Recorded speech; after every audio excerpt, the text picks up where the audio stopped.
Hello everyone, welcome back to the channel study with Radha. Guys, आज के इस video में हम डिस्कस करेंगे डीडीयू गोरखपुर यूनिवर्सिटी के बीकॉम फोर्थ सेमेस्टर के पेपर इनकम टैक्स के कुछ मोस्ट इंपॉर्टेंट एमसीक्यूज को। तो फर्स्ट क्वेश्चन है हमारा, income tax is imposed by. Income tax जो है वो किसके द्वारा इम्पोज किया जाता है। ठीक है, तो यहाँ पे ऑप्शन नंबर डी करेक्ट हो जाएगा, कॉन्स्टिट्यूशन ऑफ इंडिया, यानी कि इंडिया के कॉन्स्टिट्यूशन के द्वारा इनकम टैक्स को इम्पोज किया गया है। नेक्स्ट क्वेश्चन कह रहा है, parliament has the power to levy tax on income other then.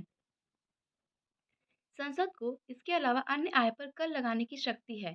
तो संसद भवन को इन सारी इनकम के अलावा एग्रीकल्चर इनकम पर टैक्स लगाने की अनुमति है, यानी कि पावर उसके पास है। नेक्स्ट क्वेश्चन पूछ रहा है, which entry of union list give the power to parliament to levy tax on income. संघ सूची की कौन सी प्रविष्टि संसद को आय पर कर लगाने की शक्ति देता है। तो ये शेड्यूल आपका है entry 82 of list first to seventh schedule, यानी कि 7वें अनुसूची शेड्यूल में लिस्ट 1 में ये 82वीं एंट्री में दिया गया है। नेक्स्ट क्वेश्चन कह रहा है, highest administrative authority of income tax is India is. Bharat में आयकर के लिए सर्वोच्च प्रशासनिक प्राधिकरण है, तो है हमारा सीबीडीटी। ठीक है, ये भारत में सेंट्रल अथॉरिटी है इंडिया की इनकम टैक्स के लिए। नेक्स्ट क्वेश्चन कह रहा है, income tax act 1961 applies to, यानी कि जो इनकम टैक्स एक्ट है 1968 वो अप्लाई होता है, तो ये ओवरऑल इंडिया में यानी कि होल इंडिया में अप्लाई होता है। ऑप्शन नंबर ए करेक्ट हो जाएगा। नेक्स्ट क्वेश्चन कह रहा है, the basic source of income tax law is, यानी कि जो बेसिक सोर्स है इनकम टैक्स लॉ का वो क्या है, तो वो है हमारा income tax act 1961। Next question कह रहा है, income tax act come into force on, यानी कि जो इनकम टैक्स एक्ट है वो फोर्स में कब आया था। तो ये अप्लाई हुआ था यानी लागू हुआ था जब 1 अप्रैल 1961 में, लेकिन ये जब फोर्स में आया था, इन्फोर्सेबल हुआ था, ये हुआ था 1 अप्रैल 1962 में। तो ऑप्शन नंबर बी करेक्ट हो जाएगा। नेक्स्ट क्वेश्चन कह रहा है, income tax act contains section. Income tax act में कितने सेक्शन कंटेन्स हैं, तो ये 298 सेक्शन ओवरऑल इनकम टैक्स में कंटेंट किया हुआ है। नेक्स्ट क्वेश्चन कह रहा है, income tax act contain schedule. Income tax act में कितने शेड्यूल हैं, तो ऑप्शन नंबर ए करेक्ट हो जाएगा। नेक्स्ट क्वेश्चन है question number 10, part 3 of schedule first of the finance act 2018 gives rate of advance tax payable for the assessment year. वित्तीय अधिनियम 2018 के अनुसूची 1 का भाग 3 निर्धारण वर्ष के लिए दे अग्रिम कर की दे दर देता है। तो ये देता है 2019 से 2020 का। ठीक है, ऑप्शन नंबर बी करेक्ट हो जाएगा। नेक्स्ट क्वेश्चन कह रहा, notification issued by CBDT are binding on. CBDT द्वारा जारी अधिसूचनाएं बाध्यकारी हैं, तो ये जो आपका है वो सब इन सभी के लिए बाध्यकारी है। ठीक है, यानी कि एसएससी के लिए भी और इनकम अथॉरिटी के लिए भी, दोनों के लिए ये बाध्यकारी होती है। तो ऑप्शन नंबर सी करेक्ट हो जाएगा, both of the above. Next question कह रहा, circular issued by CBDT are binding on. CBDT द्वारा जारी परिपत्र बाध्यकारी होता है, तो ये इनकम टैक्स अथॉरिटी के लिए बाध्यकारी होता है। नेक्स्ट क्वेश्चन कह रहा है, circular are issued by the CBDT to the scope of meaning of provision of law. CBDT द्वारा कानून के प्रावधानों के दायरे और अर्थ के लिए परिपत्र जारी किए जाते हैं, तो ये किए जाते हैं क्लेरिफाई द डाउट्स, यानी कि जो भी डाउट्स है उसके स्पष्टीकरण के लिए। तो ऑप्शन नंबर ए करेक्ट हो जाएगा। नेक्स्ट क्वेश्चन कह रहा है, as per section 27 assessee means a person, यानी कि धारा 2(7) के अनुसार आकलन का अर्थ, यहाँ आकलन नहीं होना चाहिए, एसएससी का मतलब अलग होता है, हिंदी में इसको ये आकलन बोल दिया है।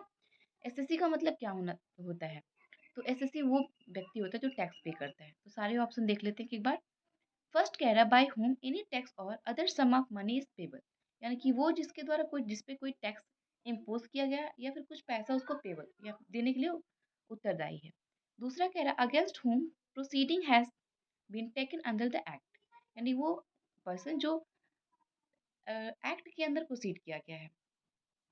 तीसरा कह रहा है, a person deemed to be assessee in the default, यानी कि वो पर्सन जो डिफ़ॉल्ट के अंदर एसएससी प्रतीत होता है। ठीक है, तो इन सारे के अनुसार इन सारे को डिफाइन किया गया है। ठीक है, ऑप्शन नंबर डी करेक्ट हो जाएगा, all of the above. Next question कह रहा पर्सन इंक्लूड, एक पर्सन में इंक्लूड होता है।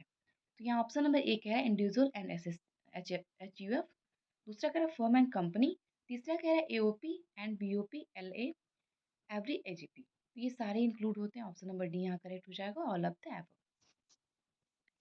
नेक्स्ट क्वेश्चन कह रहा है every SSC is a person and every person is, प्रत्येक करदाता एक व्यक्ति है और प्रत्येक व्यक्ति एक व्यक्ति है। तो यहाँ पे जो कहने का मतलब है कि जो प्रत्येक करदाता होता है वो एसएससी तो हो सकता है, लेकिन प्रत्येक पर्सन जो है वो करदाता नहीं हो सकता। तो यहाँ पे लिखा है नीड नॉट बी एसएससी, यानी कि प्रत्येक जो एसएससी है वो पर्सन तो होता है, लेकिन प्रत्येक पर्सन जो है वो एसएससी नहीं होता है। ठीक है। नेक्स्ट क्वेश्चन कह रहा द टर्म पर्सन इंक्लूड, यानी पर्सन जो टर्म है उसके अंदर क्या क्या इंक्लूड होते हैं। तो पहला रजिस्टर्ड फॉर्म, दूसरा अनरजिस्टर्ड फॉर्म, दोनों ही इसके अंदर इंक्लूड होते हैं। तो option number B correct, C correct हो जाएगा, both A and B. Next question कह रहा है association of person consist of, person के एसोसिएशन में कौन कौन सी चीज़ें कंसिस्ट की जाती हैं। तो पहला कह रहा है इंडिविजुअल्स ओनली, दूसरा कह रहा है कंपनी, तीसरा कह रहा है एनी पर्सन अदर देन, और चौथा कह रहा है एनी काइंड ऑफ पर्सन, यानी कि एनी काइंड ऑफ पर्सन इसमें कंसिस्ट होते हैं। तो ऑप्शन नंबर डी बिल्कुल सही हो जाएगा। नेक्स्ट क्वेश्चन कह रहा है आपका proviso provision gives to the main provision body of individual consist of, तंतु तक मुख्य प्रावधान, ये क्वेश्चन थोड़ा सा एरर हो गया है, यहाँ पे क्वेश्चन नंबर 24 देख लेते हैं हम लोग। Body of individual consist of, यानी कि व्यक्तियों के शरीर को मिलकर बनता है, तो ये एक्सपेक्टेशंस होते हैं। ऑप्शन नंबर बी करेक्ट हो जाएगा यहाँ पे। नेक्स्ट क्वेश्चन है आपका डोमेस्टिक कंपनी मीन्स, एक डोमेस्टिक कंपनी का क्या मतलब होता है। तो यहाँ पे ऑप्शन नंबर ए आपका कह रहा है इंडियन कंपनी ओनली, यानी कि वो कंपनी जो बस इंडिया की कंपनी उसको हम डोमेस्टिक कहेंगे। दूसरा कह रहा है both Indian company and foreign company, तीसरा कह रहा है both Indian company and foreign company having business connection in India, यानी कि वो कंपनी जो इंडिया में भी हो और फॉरेन में भी हो, लेकिन दोनों का जो बिजनेस कनेक्शन है वो इंडिया से जुड़ा होना चाहिए।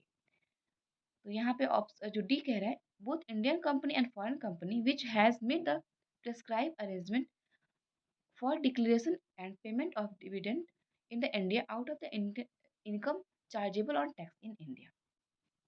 इसको हिंदी में भी देख लेते हैं।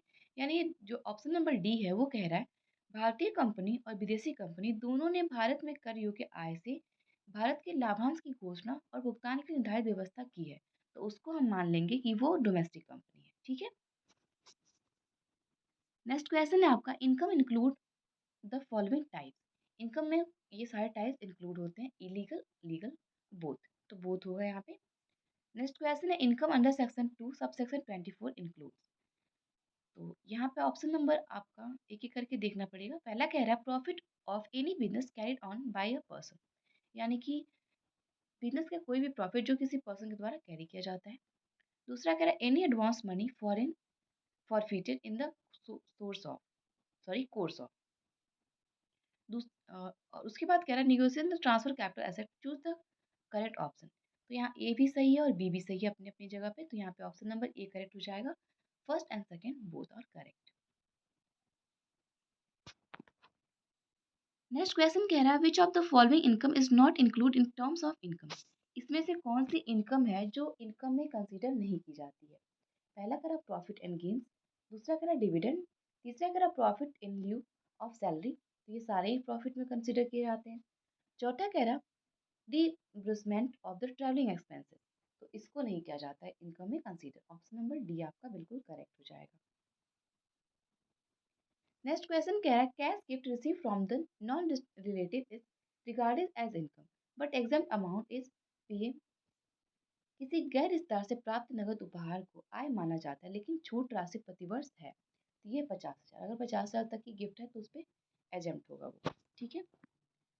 नेक्स्ट क्वेश्चन कह रहा है what is not include in taxable income, इसमें से कौन सा टैक्सेबल इनकम में इंक्लूड नहीं होता है। तो पहला कह रहा है इनकम फ्रॉम स्मगलिंग एक्टिविटी, दूसरा कह रहा है कैजुअल इनकम, तीसरा कह रहा है कैपिटल रिसिप्ट एक्सेप्ट गेन और ट्रांसफर ऑफ कैपिटल एसेट, ये इनकम में इंक्लूड नहीं होता है। बाकी जो तीन बोल रहा है इनकम फ्रॉम स्मगलिंग एक्टिविटी, दूसरा इनकम फ्रॉम कैजुअल इनकम, और तीसरा कह रहा है आपका income receipt in any kind, तो ये सारे ही टैक्सेबल इनकम में इंक्लूड हैं सिवाय ऑप्शन नंबर सी के।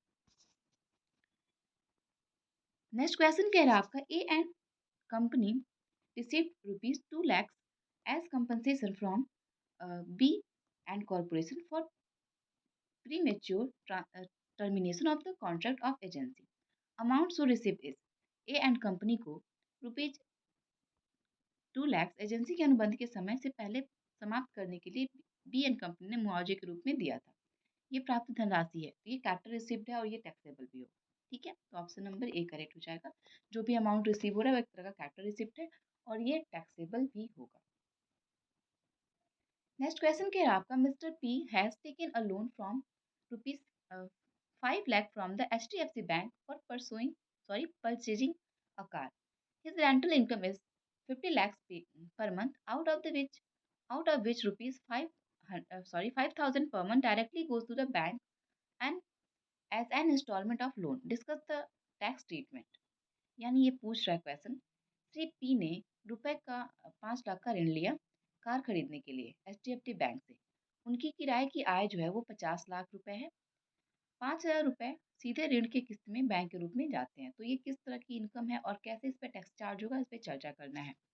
तो आपका जो ऑप्शन नंबर बी कह रहा है ₹5,000 per month is application of income, इसको हम एप्लीकेशन ऑफ इनकम में कंसीडर करेंगे। तो ऑप्शन नंबर बी यहाँ पे करेक्ट हो जाएगा। नेक्स्ट क्वेश्चन कह रहा year in that year in which income is taxable is known as and year in which income is earn is known as. वह वर्ष जिसमें आय कर योग्य होती है और वह वर्ष जिसमें आय कमाई जाती है उस वर्ष को कहा जाता है। जिस वर्ष में आय कर योग्य होती है उसको हम असेसमेंट ईयर कहते हैं और जिस वर्ष में आय अर्जित किया था उसको हम प्रीवियस ईयर कहते हैं। तो ये ऑप्शन नंबर बी करेक्ट हो जाएगा।